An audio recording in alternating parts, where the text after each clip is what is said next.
Descubrí. Crea. Aprende. Participa. Televisión más internet. www.encuentro.gov.ar.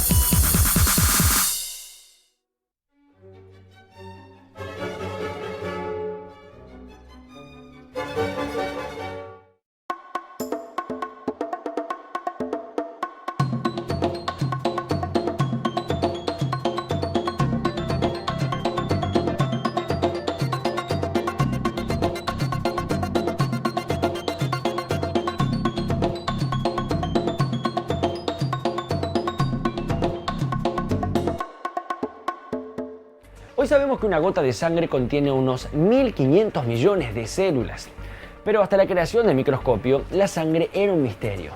Durante años, en muchos pueblos se la adoraba y se la consideraba sagrada. Se decía que la sangre era la vida misma, porque si un cuerpo la perdía en gran cantidad, moría. Pero se sabía muy poco sobre los componentes de la sangre. Los médicos de la antigüedad supusieron que tenía azúcares, porque la probaron y le encontraron un sabor algo dulce. Al cortar las arterias, vieron que la sangre brotaba a presión y era de color rojo brillante. En cambio, al cortar las venas, era roja oscura y su fluir era más suave. Estas diferencias los sorprendieron. No fue hasta 1658 que Jan Swammerdam, investigador holandés, observó la sangre con un microscopio y logró identificar y registrar los glóbulos sanguíneos individualmente. Hasta el siglo XIX se mantuvo la creencia que la sangre era portadora de vida y también de las enfermedades. De ahí la práctica de la sangría, que consistía en practicar un corte en una vena y dejar salir algo de sangre para que con ella salieran los malos humores, esos que misteriosamente causaban enfermedad y dolor. Desde entonces aprendimos mucho. Sabemos que la sangre es un tejido con estructura de líquido viscoso que fluye por todo el organismo por un circuito de vasos llamados arterias, venas y capilares y representa el 7% del peso corporal. Para ser más gráficos, en una persona de 65 kilogramos hay aproximadamente 5 litros de sangre. A lo largo de su recorrido, la sangre realiza varias funciones vitales. Respiratoria. Transporta el oxígeno desde los pulmones hasta las células y el dióxido de carbono desde allí hasta los pulmones. Alimenticia. Transporta sustancias nutritivas como glucosa, sales y agua provenientes de la digestión. Excretora. Recoge los residuos y desechos para ser eliminados. Defensiva. Protege al organismo contra las enfermedades. Reguladora. Mantiene en equilibrio el agua del organismo y la temperatura corporal.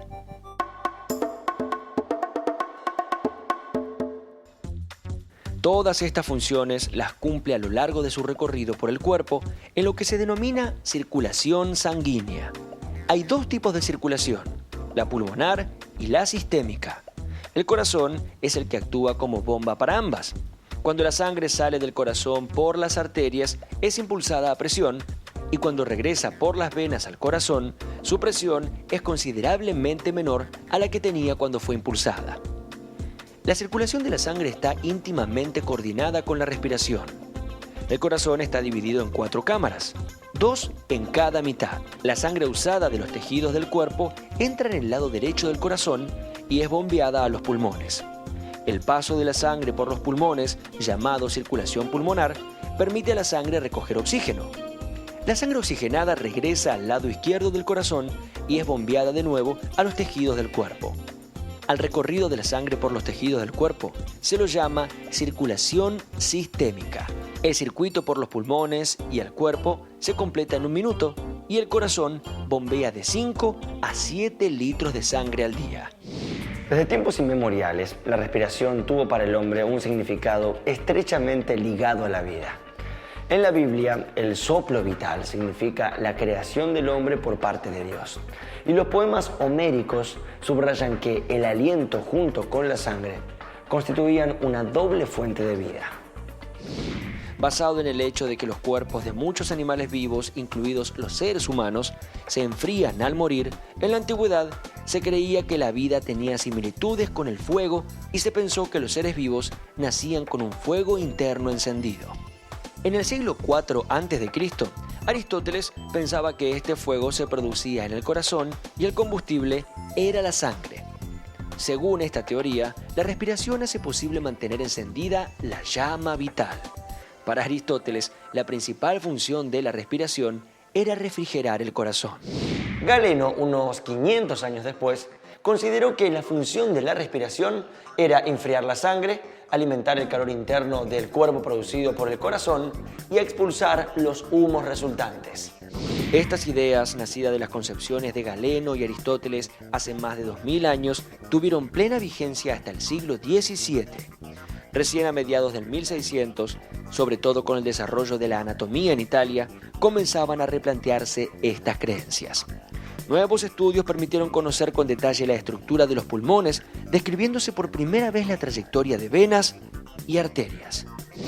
En 1628, Harvey, un notable fisiólogo inglés, señaló que el movimiento del corazón era una contracción muscular. Es decir, lo mismo que ocurre con los músculos que cuando se contraen pasan de flácidos a duros. Harvey no solo descubrió esto, también señaló que la sangre circula, es decir, que se mueve dentro del organismo en un circuito cerrado. Llega al corazón por las venas y sale por las arterias y por alguna vía pasa de las arterias a las venas. A pesar de las burlas que duraron casi un siglo, la teoría de Harvey acabó por imponerse. Y hacia el 1700 ya nadie la ponía en duda. Hacia 1777, Antoine Lavoisier propuso un modelo explicativo para la respiración. Desde hacía poco se conocían el anhídrido carbónico, el hidrógeno y el nitrógeno. También se había descubierto otro componente del aire cuya naturaleza reconoció Lavoisier en 1777, y era el oxígeno. En su trabajo sobre oxidación y respiración, Lavoisier estableció que la respiración consiste esencialmente en consumir oxígeno y eliminar anhídrido carbónico en determinada proporción, usando la sangre como medio de transporte de estos gases dentro del organismo. La sangre humana es un tejido líquido. Está formada por un 22% de componentes sólidos y un 78% de agua. Cuando se centrifuga una porción de sangre, se separan dos fases: el plasma y las células sanguíneas. El plasma es un líquido de color amarillento compuesto en su 90% por agua. El 10% restante son proteínas, glúcidos, lípidos, hormonas, potasio y sodio, entre otras sustancias. En el plasma flotan el resto de los componentes de la sangre y las proteínas de la coagulación. Las células sanguíneas son los glóbulos rojos, las plaquetas y los glóbulos blancos que están en suspensión en la sangre. Las células sanguíneas se renuevan constantemente.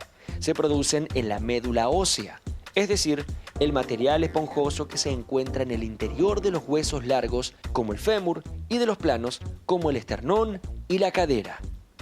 La médula produce aproximadamente el 95% de las células sanguíneas del cuerpo. Existen otros órganos y sistemas en nuestro cuerpo que ayudan a regular la producción, destrucción y diferenciación de las células sanguíneas, como por ejemplo los ganglios linfáticos, el vaso y el hígado. Las células sanguíneas formadas en la médula ósea se originan como células madre. La célula madre o célula hematopoyética es la fase inicial de todas las células de la sangre. A medida que la célula madre madura, se desarrollan varias células distintas, como los glóbulos rojos, los glóbulos blancos y las plaquetas. Las células sanguíneas inmaduras también se denominan blastocitos. Algunos blastocitos permanecen en la médula ósea hasta que maduran y otros se desplazan a distintas partes del cuerpo para convertirse en células sanguíneas funcionales y maduras. Los glóbulos blancos, también llamados leucocitos, defienden nuestro cuerpo contra las infecciones. Un adulto sano tiene un promedio de entre 4.000 y 11.000 glóbulos blancos por milímetro cúbico de sangre. En realidad, estas células no son blancas, sino incoloras y gelatinosas, teniendo algunas la posibilidad de escurrirse, trasladarse y cambiar de forma. Cuando detectan un peligro, por ejemplo una bacteria o un virus, lo rodean y lo destruyen. En otros casos, producen sustancias que los bloquean y matan. Cada leucocito tiene su propio papel en el combate contra las infecciones causadas por bacterias, virus, hongos o parásitos. Con frecuencia, un recuento alto de glóbulos blancos significa que hay una infección en el cuerpo, mientras que una cantidad baja puede estar señalando que existe una enfermedad crónica o que cierta medicación ha afectado a la capacidad de la médula ósea para producir nuevas células. Los glóbulos rojos, también llamados eritrocitos, transportan el oxígeno a través del cuerpo. En 1 milímetro cúbico de sangre hay entre 3,6 y 6,1 millones de glóbulos rojos. Muchos. En general, se puede afirmar que los glóbulos rojos ocupan en los hombres entre un 40 y un 52% del volumen total de la sangre, y en las mujeres entre un 35 y 46%. En los glóbulos rojos hay una proteína compleja, la hemoglobina, que fija el oxígeno permitiendo que se distribuya a través del cuerpo. La hemoglobina está asociada al hierro, que le da su color rojo, y a su vez se lo da a la sangre. El hierro es un mineral indispensable en la formación de las proteínas de los músculos y los huesos. Asociado con la hemoglobina de los glóbulos rojos, transporta el oxígeno que el organismo necesita para obtener energía de los alimentos. Como resultado, los niveles adecuados de hierro en el cuerpo ayudan en el rendimiento deportivo y escolar. Durante la adolescencia, la necesidad de hierro aumenta. El hierro es fundamental para las niñas que ya han comenzado a menstruar y para las mujeres embarazadas, ya que el feto absorbe de la sangre materna todo el hierro que precisa para la formación de sus propios tejidos, por lo cual en ocasiones la madre puede sufrir la falta de este mineral, y a esta falta se la conoce como anemia.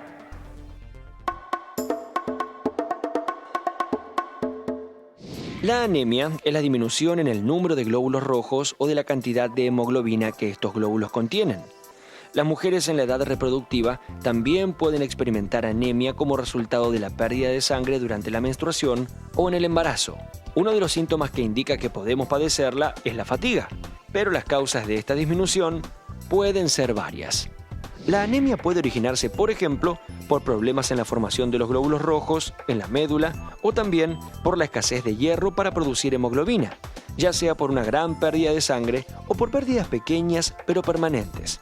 También determinados medicamentos, como algunos que se emplean contra el VIH, pueden causar anemia. Los análisis de sangre son una ayuda para conocer el estado general del organismo.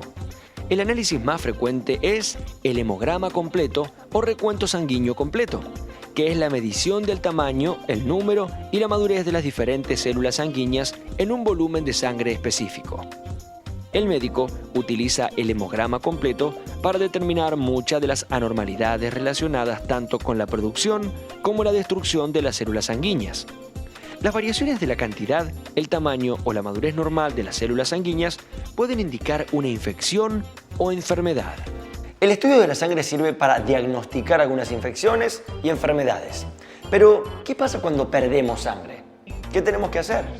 Una hemorragia es la pérdida de sangre. Puede haber una hemorragia interna cuando la sangre gotea desde los vasos sanguíneos en el interior del cuerpo. O puede ser externa si lo hace a través de una herida o por un orificio natural del cuerpo, como la vagina, la boca o el recto. El cuerpo cuenta con mecanismos que sirven para detener hemorragias. Las plaquetas, también denominadas trombocitos, son células diminutas de forma ovalada que se fabrican en la médula ósea y que contribuyen al proceso de coagulación. Cuando se rompe un vaso sanguíneo, las plaquetas se concentran en la zona afectada y ayudan a sellar la rotura para frenar la hemorragia o el sangrado. Las plaquetas solamente sobreviven unos 9 días en el torrente sanguíneo y son sustituidas constantemente por nuevas células. Las heridas menores y las punciones se pueden tratar en casa teniendo en cuenta los siguientes pasos. Siempre se deben lavar las manos antes, en lo posible, y después de la administración de primeros auxilios a una persona que esté sangrando para evitar el riesgo de infecciones. Para tocar a otra persona que sangra, hay que colocarse protección lo más higiénica posible. Y lo ideal son los guantes descartables. Y lo recomendable es que no falte un par en ningún maletín de primeros auxilios. La hepatitis viral, por ejemplo, una infección en el hígado que ocasiona muchas veces la muerte o la necesidad de un trasplante, se puede transmitir por el contacto de la piel con sangre infectada.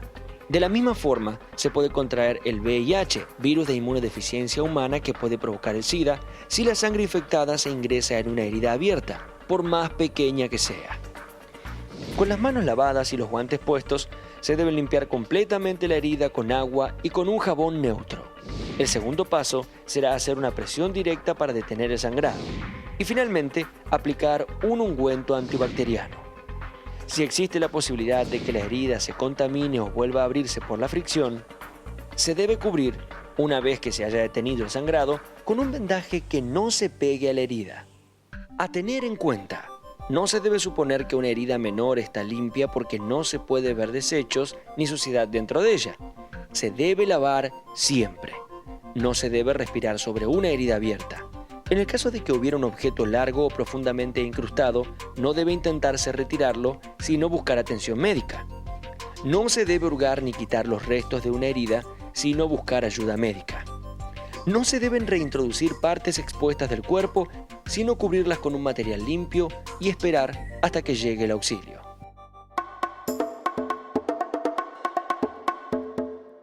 Las heridas y cortes pueden exponernos a contraer enfermedades. Por ejemplo, el tétanos, que es una enfermedad causada por la bacteria Clostridium tetanus, que afecta el sistema nervioso y algunas veces provoca la muerte. La bacteria del tétano prolifera en tejidos desvitalizados y contaminados con tierra, excremento o estiércol. Así que basta con que una herida cortante esté contaminada con tierra para que exista la posibilidad de contraer la enfermedad. El tétanos no es contagioso, pero la infección comienza cuando las esporas de la bacteria penetran en el organismo a través de lesiones. Las bacterias pueden permanecer latentes en forma de esporas en los suelos y llegan a conservar su poder infeccioso por más de 40 años. Las estadísticas muestran que el tétanos causa hasta 1 millón de casos al año en todo el mundo, la mayoría de las veces en países en desarrollo. Las infecciones por tétanos en los recién nacidos representan alrededor de la mitad de las muertes relacionadas con esta enfermedad en dichos países. Las enfermedades sanguíneas más comunes entre los niños pueden afectar a cualquiera de los 3 tipos de células sanguíneas: glóbulos rojos, glóbulos blancos o plaquetas, o a los 3 a la vez. También hay enfermedades sanguíneas que afectan a las proteínas y a las sustancias químicas plasmáticas que participan en el proceso de coagulación. La enfermedad de Chagas es una enfermedad infecciosa, así como existen enfermedades infecciosas causadas por virus, por bacterias. En el caso de enfermedad de Chagas, el agente causal es un microorganismo más complejo que una bacteria o que un virus, que es capaz de entrar en organismos superiores como el ser humano o animales domésticos o animales silvestres e infectarlos. El mal de Chagas es una enfermedad que se transmite esencialmente a través de un insecto. Ese insecto se llama vinchuca. Lo que hace este insecto, que es hematófago, o sea que se alimenta de sangre, es cuando pica a un animal infectado, toma sangre con el tripanosoma.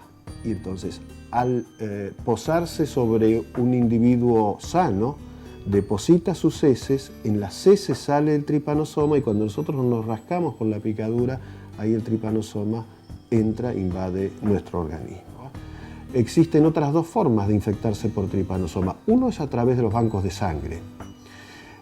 Los donantes de sangre pueden estar infectados, entonces esa sangre del banco de sangre puede estar infectada, puede contener el tripanosoma y si uno lo transfunde a otra persona, al igual que a través de la donación de órganos, puede infectar a la persona que reciba sangre o cualquier otro órgano. Y la tercera forma es la vía transplacental, o sea, a través de la placenta de madres a sus hijos. Cuando el tripanosoma entra en nuestro organismo, lo que depende del lugar de entrada, si por ejemplo ocurre alrededor del globo ocular, puede producir un signo muy característico y que es el que se ve en la mayoría de las fotografías en libros, que es el signo de Romaña, porque es la persona que lo descubrió y que es el ojo hinchado. Lo que sí es claro que la enfermedad de Chagas ocurre esencialmente en Centro y Sudamérica, hasta la altura de Buenos Aires, Santiago de Chile más o menos, y que en toda esa región debe haber en el orden de 15 millones de personas infectadas. El primer paso de control para evitar las infecciones nuevas es controlar a la vinchuca. El controlar a la vinchuca significa generar lugares y viviendas de mejor calidad, que no tengan paredes de adobe, que no tengan techos de paja, donde la vinchuca puede vivir y proliferar libremente. Así que hoy por hoy el control central está en el control de la vinchuca, en el control del paciente infectado para evitar que desarrolle alteraciones cardíacas o gastrointestinales o tenerlas bajo control. Y tercero, estimular la investigación para que en algún momento, después de tantos años de padecer este tipo de infección, podamos controlar el tripanosoma destruyéndolo a través de drogas o vacunas. Desde los comienzos del siglo XX, la sangre adquirió una gran importancia creciente en la práctica médica. La hemoterapia es una terapia médica que consiste en transfundir sangre o alguno de sus componentes y es una actividad básica del sistema sanitario que contribuye a mejorar la salud y la calidad de vida de gran número de personas. Se calcula que un 60% de la población necesitará sangre o alguno de sus componentes en algún momento de su vida. Pero sería bueno saber en qué momento se hace falta una transfusión de sangre, ¿no? Vamos a ver. Las transfusiones son de gran importancia en las personas que han perdido sangre durante una operación o debido a quemaduras u otros traumatismos. También necesitan sangre algunos pacientes con cáncer, trastornos de coagulación como la hemofilia, anemias irreversibles y otras enfermedades. En la actual asistencia sanitaria, la transfusión de la sangre se ha convertido en una herramienta imprescindible. Hasta fines de la década de 1970, la transfusión se utilizó casi exclusivamente como fluido de sustitución en las hemorragias. Y en consecuencia, la sangre obtenida de la donación se transfundía al paciente tal como se había extraído, sin haber sido procesada previamente en componentes. En la actualidad, ya no se realizan transfusiones de sangre entera, sino excepcionalmente. A cada paciente se le administra solo el componente que necesita: glóbulos rojos, plaquetas o plasma. Estos productos se obtienen procesando sangres en máquinas centrífugas de gran capacidad. Hay distintos tipos de sangres o grupos sanguíneos. Tanto en los glóbulos rojos como en el plasma de la sangre se presentan algunas proteínas particulares. Grupo A tiene proteína A en la superficie de las membranas de los glóbulos rojos y proteínas beta o anti-B en el plasma. Grupo B tiene proteína B en la superficie de las membranas de los glóbulos rojos y proteína alfa o anti-A en el plasma. Grupo AB tiene ambas proteínas A y B en las membranas de los glóbulos rojos y no tiene ni alfa ni beta en el plasma. Grupo O, también denominado 0, no tiene ninguna de las dos proteínas mencionadas, la A o la B, como componente de las membranas de los glóbulos rojos, pero tiene las proteínas alfa y beta en el plasma. El RH es otra proteína que, si está presente en la superficie del glóbulo rojo, será RH positivo, y si está ausente es RH negativo. De esta forma, una persona tiene glóbulos rojos con la proteína A, la B o las dos, A y B, o ninguna de ellas, la 0. Además, será RH positivo o negativo. Así los grupos sanguíneos son A positivo, A negativo, B positivo, B negativo, AB positivo, AB negativo, 0 positivo y 0 negativo. Introducidas en el organismo de un ser humano que no las posea, las proteínas A y B y los RH de los glóbulos rojos funcionan como elementos extraños. El sistema de defensas del cuerpo humano detecta los elementos extraños y produce una reacción de rechazo que, en general, lleva a la destrucción del componente extraño detectado. La sangre no se fabrica, la única manera de obtenerla es a partir de la donación. Lo ideal es que el donante sea un donante habitual, que lo haga en forma periódica, no para un paciente determinado. Donar sangre es un proceso sencillo, en la cual, salvo un mínimo disconfort que uno puede sentir porque se hace a través de un pinchazo de una vena, en general no ocasiona otro tipo de trastornos. el tiempo que insume una donación tiene que ver con todo el proceso de selección del donante. El donante que concurre voluntariamente a hacerlo, primero debe llenar un formulario, tener una entrevista médica donde se hace una evaluación con sobre todo con un examen médico con un interrogatorio, se hace una prueba para investigar su nivel de glóbulos rojos, y si todo esto hace que sea aceptado y está en condiciones de donar, se hace la extracción de sangre. Luego se puede continuar con las actividades normales, no es necesario tomar precauciones o medidas especiales. En realidad el organismo recupera muy rápidamente el volumen de la sangre que se ha donado, y no hace falta hoy ninguna restricción para retomar las actividades normales. Una vez que se extrajo la sangre, esa sangre inmediatamente es fraccionada. Se preparan de ella glóbulos rojos por un lado, plaquetas y plasma. Para que una transfusión de sangre sirva a la persona transfundida, su organismo no debe producir rechazo frente a la sangre del donante. Es decir, la sangre del donante debe ser compatible con la del receptor. En el caso de introducir proteínas extrañas al organismo, el sistema de defensa producirá una reacción de rechazo y podría, por ejemplo, aglutinar la sangre introducida, formándose coágulos que impedirían la circulación. Cuando donamos sangre, la cantidad donada representa no más del 10% de la sangre que normalmente tenemos. Esta cantidad se regenera y darla no perjudica el funcionamiento de nuestro organismo. La donación de sangre debe ser un acto espontáneo, libre de presiones y basado en la iniciativa propia y la solidaridad para con el prójimo. Sin embargo, muchas veces uno se pregunta qué razón habría para donar si ninguno de nuestros familiares o amigos tal vez lo necesite. La principal razón es que la donación puede salvar varias vidas.